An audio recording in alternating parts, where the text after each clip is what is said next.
The tools we use today: DeWalt cordless impact with Phillips head, and the Torx bit that came with the screws. Speaking of screws, these with the Torx bit, and then this is to mount the shelf.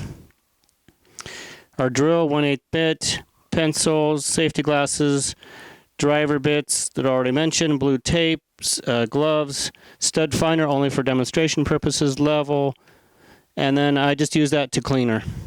Okay, the first step is determine where you want your shelf.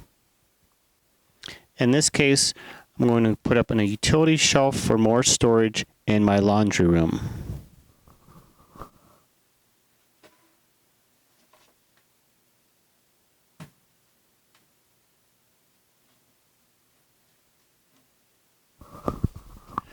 I want enough room to use that shutoff valve.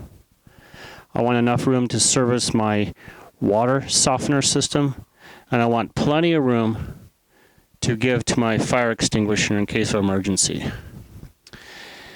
And luckily enough, my studs are exposed, so this is a position that I like for this particular shelf. And then there's some storage.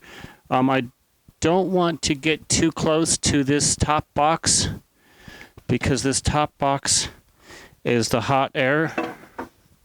Right here is the furnace hot air. So I want to give enough clearance. I don't want anything touching or close to that. Obviously nothing flammable, but I want to give enough clearance, maybe 6 inches away from this, so it doesn't overheat, or so it doesn't, for safety.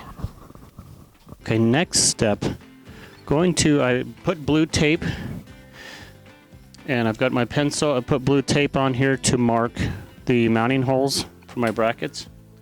And the next step is I'm going to position this about where I want it, and then go ahead and mark those holes with the pencil.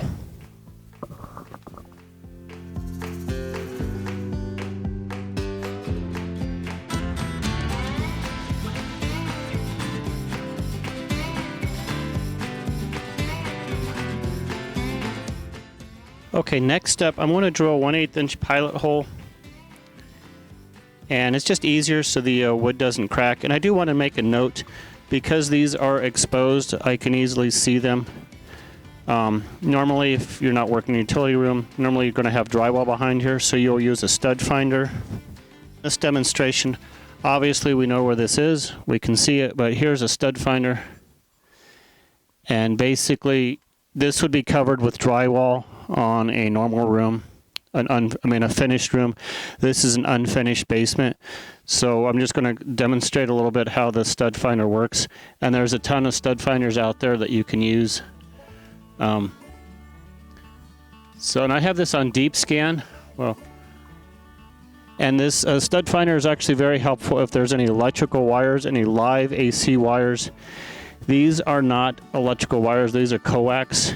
And this is HDMI cable, so there's no AC through here. It's low voltage and relatively safe. So we have this on deep scan, and so normally, see, there's an edge that it found on the 2x4, and usually what I do is I go back several times to make sure it found it. And then obviously if this was a finished room, and then you just brain it across on the other side. And I usually mark each of those with blue tape, and that would be the edge of my stud. Obviously in this case, this is an unfinished basement, so we can see where the studs are. Just want to make that note. So I've got a little catch towel to hold the shavings, because I don't want to get out the vacuum. I'm a little lazy.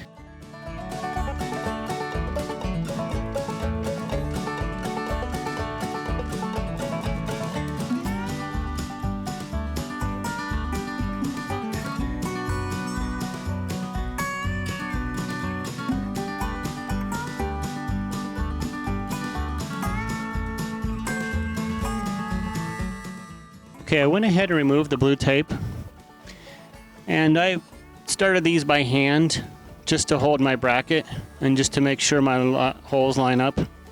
I want to start these by hand, and then I want to drive them in with the impact. Maybe about 1/4 inch so it doesn't bind.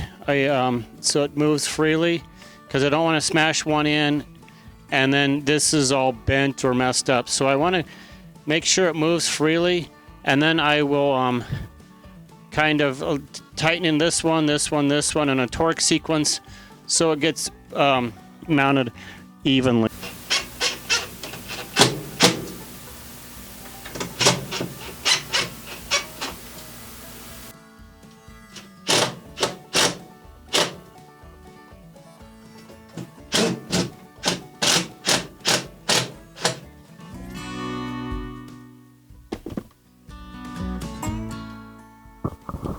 Okay, that's tight.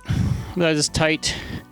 And now we're going to do the other side, but then we're going to bring out our level with the board. So that's pretty. I got enough area to service this pipe. There's nothing in the way here. I'm going to be able to clear my shutoff valve. And I love to have X's. So let's go ahead and get out the level and then mock up the other side. Okay, so I got the board and I just mocked up about where I want it. And I do have a 4-foot level, but for now this is going to be sufficient. And I'm going to go ahead and set it level and then mark it with the bracket. So it kind of takes a little bit of juggling act to make sure it's pretty level and up against where I want it, and then watch that level to make sure it's and I have the level set about center of the board.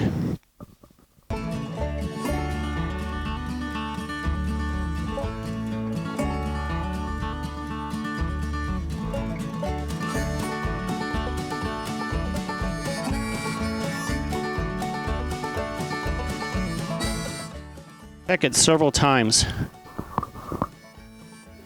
Let's remove the board and then drill my pilot hole.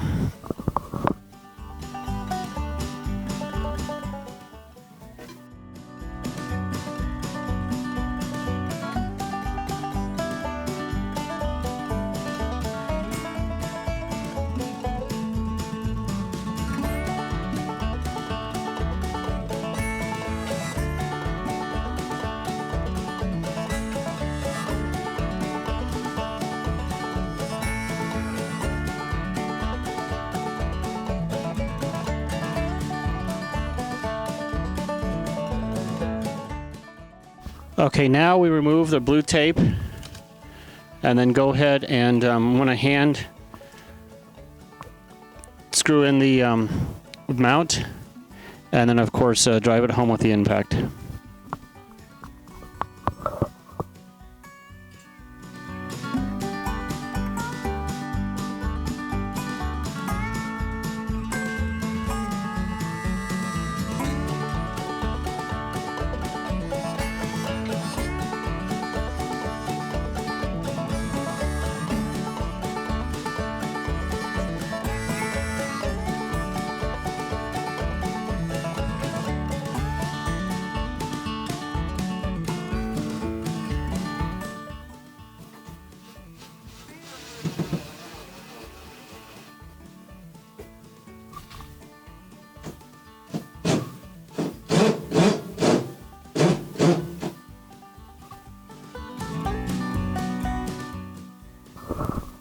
Okay, I'm leaving about 1/4 inch just to make sure it moves freely. Make sure it doesn't bind. And then I'll go ahead and tighten these up in a little sequence here.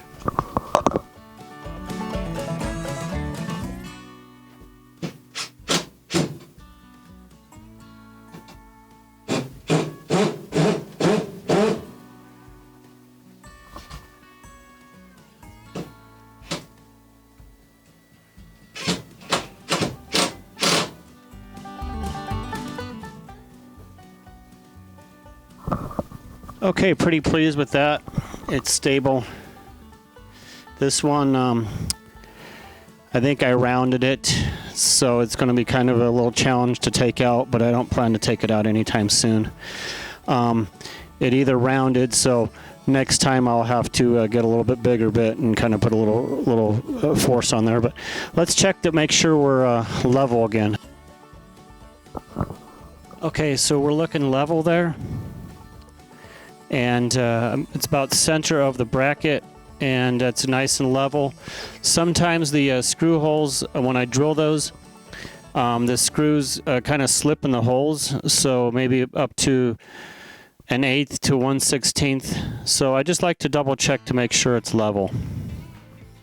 And then now we can install our top board.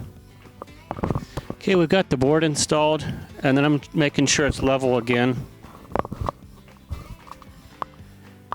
Because sometimes if the board is warped, again, this is just a utility shelf, so I'm not terribly concerned about it. But now we're going to go ahead and secure the screws on the bottom of the shelf.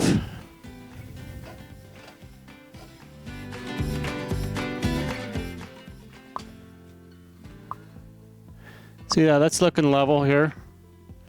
So I'm going to go ahead and secure the screws under the bottom of the shelf, and then I'm going to hold the shelf in position with one hand.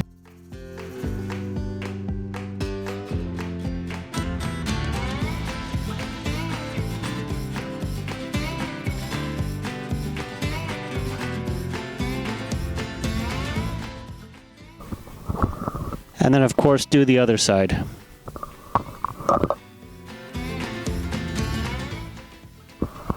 And then I of course check level again. Make sure it's level.